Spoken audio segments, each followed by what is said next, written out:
znaš što radi? Šta? Preteruje prijeća. I nije dobro.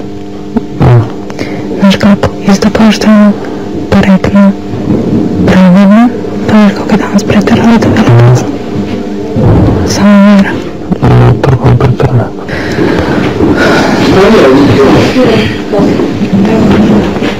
Što nije?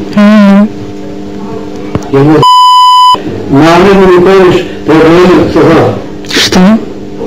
Što na biti si prekršio pravilo? Što? Što? Ja sam odala po stiginu i došla ovdje da odmorim. Ja sam pitao da li je završio, ona kaže ja sam rekao ovdje malo. I ja ti je došao ovdje i rekao da će odneti drva umjesto mene. I ja sam ostala. I ostala.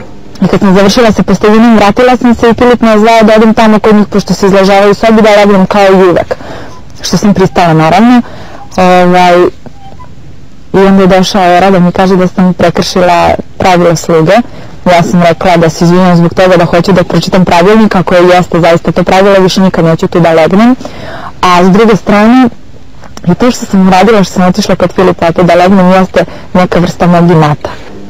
Idemo dalje. Misliš da nisi prekršila pravilo sluge? Mislim da nisam. Ne smiješ da budeš i da ležiš u sobi tvoje i od ovog Akije štala. A nisam ovdje da ležem. Pa ne znam to. Pa pročitaj pravilo, majko moj. Nemoj da izbada. Gdje mogu da u drugu redu, ne morate da dižete ton, gdje mogu da pročitam pravila, pročitat ću sve i pridržavat ću se. Ja ti prenosim, izvoli dole u štalu i lezi.